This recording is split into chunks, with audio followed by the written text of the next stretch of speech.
అత్యాధునిక టెక్నాలజీతో నడుము మరియు వెన్నునొప్పికి treatment. Tejas spine care, Somajiguda, Sainikpuri, Gachibowli. పడుతున్నారు. నిన్న ఒక్కసారిగా ఆరోగ్యం విషమించడంతో ఆయన తెలుస్తోంది. ఇప్పటి దేహాన్ని సికింద్రాబాద్ లోని ఆయన ఇంటికి తరలించారు. ఆయన అంత్యక్రియలకు ఏర్పాట్లు కూడా చేస్తున్నారు. ఇప్పటికే ఎత్తున అభిమానులు, ప్రముఖులు కూడా, ఇండస్ట్రీ నుంచి ప్రముఖులు కూడా అక్కడికి చేరుకున్నట్లుగా తెలుస్తోంది. అక్కడి నుంచి మరింత సమాచారం ప్రేమ్ అందిస్తారు. ప్రేమ్. నటించిన ఆయనతో పాటు చేసిన కొంతమంది సినీ కళాకారులు ఉన్నారు. ఒకసారి మాట్లాడే ప్రయత్నం చేద్దాం. జనరల్ గా ఆయన బిజినెస్ లో ఎలా ఉండేవారు, దగ్గర కుటుంబ సభ్యులతో ఎలా ఉండేవారు, షూటింగ్ లో వాళ్ళతో ఎలా ఉండేవారు, ఒకసారి మాట్లాడే ప్రయత్నం చేద్దాం. చెప్పండి.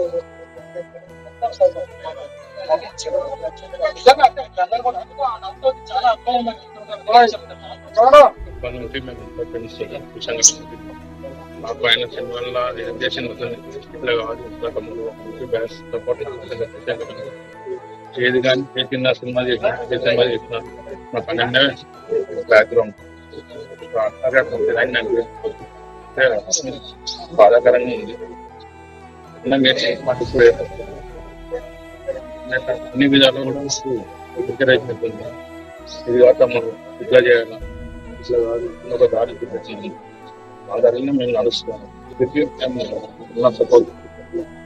జనరల్ గా ఆయన సినిమాల్లో రౌడీగా నటించినప్పుడు చాలా అగ్రెసివ్ గా, అంటే ఆయన నటనతో నవ్వించుకున్నారు. స్క్రీన్ మీద ఎలా ఉండేవారు, అవుట్ ఆఫ్ స్క్రీన్ ఎలా ఉండేవారు?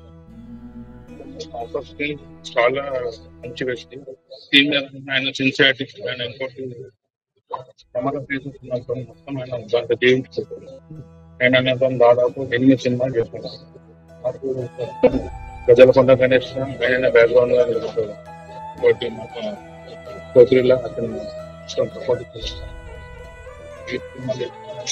మన యూట్యూబ్ చిన్న సినిమాలు దాదాపు 10-11 సినిమాలు. మీరు చెప్పండి, ఎట్లా ఉండేది ఇవాళ ఫిషల్ ఘటన మన నడవలేమనుకుంటే చాలా బాధాకరమైన రోజు ఉంది.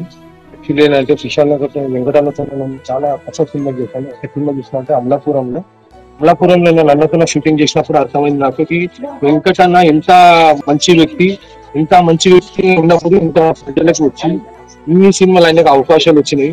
దానికోసం చాలా మంచి అన్నకి ఇలా గవర్నమెంట్ చేస్తున్నా. కాకపోతే ఇలా ఒకటి ఏంటంటే అన్న ఇంకా కొన్ని రోజులు బతికితే మాకు కూడా చాలా హ్యాపీ ఉంటుంది. ఎందుకంటే అన్నది సినిమా ఇండస్ట్రీలో చాలా పెద్ద లెవెల్ హై రేంజ్ అయిన వల్లనే కొన్ని సినిమాలు పెద్ద సినిమాలు హిట్ అయినా ఉన్నాయి. సో ఇప్పుడు వాళ్ళు కష్టాల్లో ఉన్నారు. వాళ్ళకి మేము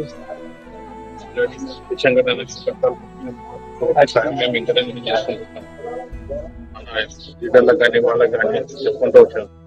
ఇంకా పిచ్చంగా నాకు చిన్నప్పటి నుంచి తెలుసు కాబట్టి అక్కడ కానీ ఇండస్ట్రీ వచ్చి ఏం గమనించుకోలేకపోయాను, ఏం చేయలేకపోయింది.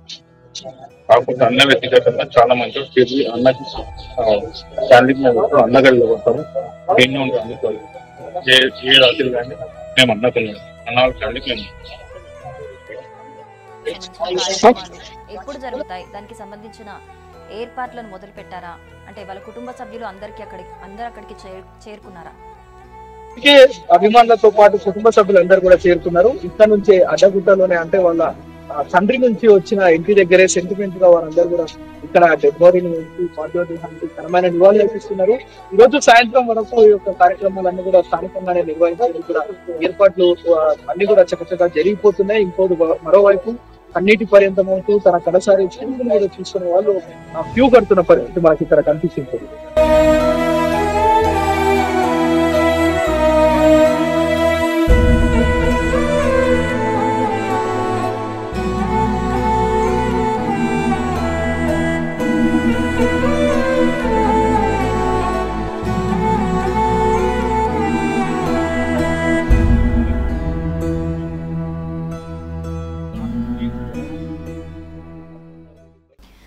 ఇప్పటికే ఫిష్ వెంకట్ ఇంటి దగ్గరికి ఆయనతోని పని చేసిన వాళ్ళు, ఆయన అభిమానులు ఎంతోమంది పెద్ద ఎత్తున అక్కడికి చేరుకున్నట్టుగా కనిపిస్తోంది. ఆయన స్క్రీన్కి సంబంధించే కాదు, ఇప్పటికే ఆయన 90 సినిమాలకి పైగా నటించి విలన్ పాత్రలోనే కాదు ఎన్నో కామెడీ పాత్రల్లో కూడా నటించి ఎంతోమంది నవ్వించారు. అలాగే ఆయన స్క్రీన్ మీదే కాకుండా వ్యక్తిత్వ పరంగా కూడా ఆయన ఎంతో మంచివారని, ఆయనతో పాటు చాలా మందికి కూడా ఇండస్ట్రీలోకి వచ్చేందుకు అవకాశం కల్పించారని ఆయనతో పాటు నటించిన వాళ్ళు చెబుతూ ఉన్నారు. అసలు ఆయన ఇక లేరు అనేది మేము ఊహించుకోలేకపోతున్నామని చెప్పేసి ఆయనతోని పనిచేసిన వాళ్ళందరూ కూడా అక్కడికి చేరుకొని ఒక ఆవేదన వ్యక్తం చేస్తున్నారు, కన్నీటి పర్యంతం అవుతున్నారు. మరోపక్క కుటుంబ సభ్యులందరూ కూడా అక్కడికి చేరుకొని అసలు వాళ్ళ గోడు వెళ్ళబోసుకుంటున్నట్లుగా మనకి విజువల్స్ కనిపిస్తున్నాయి. అక్కడ మనం వాళ్ళ ఇంటి ఆవరణలో పరిసర ప్రాంతం మొత్తం అబ్జర్వ్ చేయొచ్చు, విజువల్స్లో చూస్తున్నాం. అక్కడికి పెద్ద ఎత్తున అభిమానులు చేరుకున్నారు.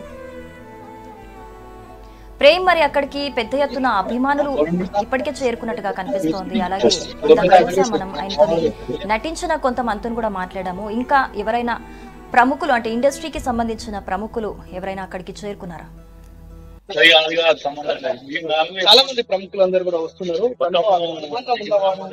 కొంత ఆవేదన కూడా వ్యక్తం చేస్తున్న పరిస్థితి ఉంది.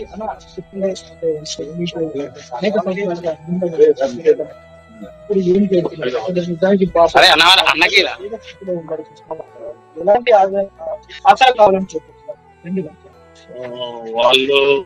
ఆయన వెంకట కోరిక ఏంటంటే ఒక్క కొడుకన్నా ఆర్టిస్ట్ అవుతాడు. ఇద్దరు అబ్బాయిలు ఎవరన్నా ఆర్టిస్ట్ అవుతారా అని ఎన్నో సినిమాలలో హీరోలను పరిచయం చేయించి పెద్ద హీరోలను ఎన్నో సినిమాలకు షూటింగ్ స్పాట్ లో చూపించాడు.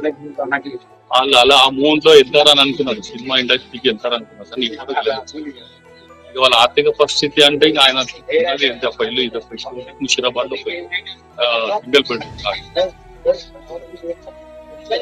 కుటుంబానికి ఎలాంటి అంటే ఇండస్ట్రీ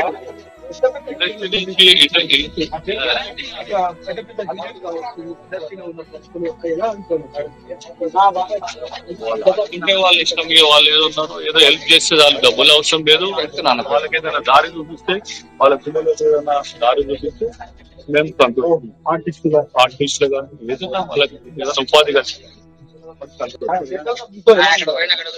చాలా బాగుండేవాడు. మాట్లాడేది ఎవరితోనైనా ఏదైనా మాట్లాడాలంటే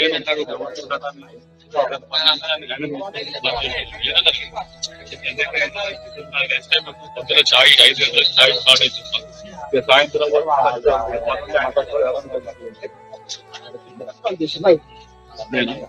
నేను చిన్న చిన్న క్యారెక్టర్స్ 15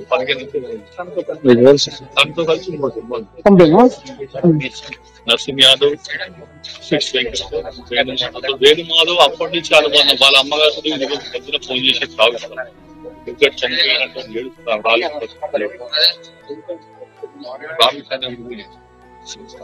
అంటే సినిమా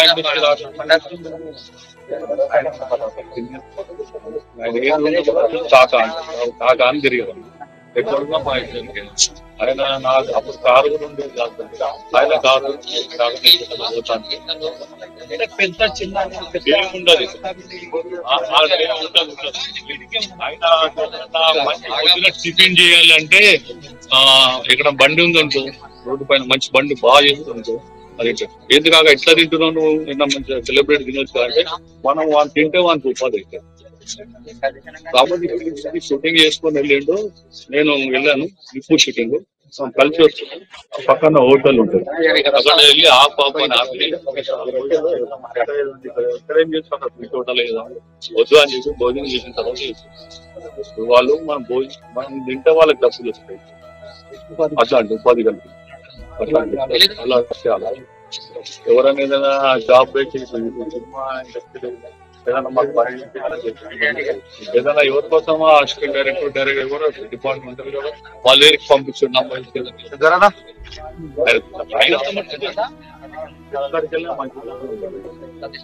ఎవరన్నా చెప్తే వినకపోతే బెదిరి, ఎవరికి భయపడదు,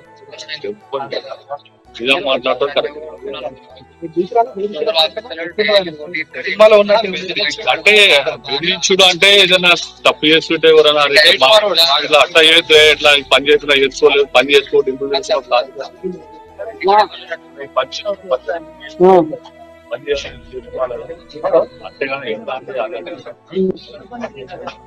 అంటే నిజానికి తను చాలా బయట హెల్ప్ చేయడం, ఎందుకంటే ఒక 100 సినిమాలు పెద్ద పెద్ద హీరోలతో చేసే అనుభవం ఉన్నప్పుడు టిఫిన్ సెంటర్ లో తింటాడు అంటే ఎందుకు తింటామని అడిగినప్పుడు వాళ్ళకు ఉపాధి అవుతుందనే ఒక గొప్ప మాటలు చెప్పడం వాళ్ళందరికీ కూడా నిజంగా ఇన్స్పిరేషన్ లాగా వాళ్ళు చెప్తున్న పరిస్థితి. ఎందుకంటే ఒక వ్యక్తిలోని వ్యక్తిత్వాన్ని మనం గుర్తించాలంటే ఇలాంటి అంశాలు మనకు చాలా అనేది ఫిష్ వెంకట్ జీవితాన్ని చూస్తే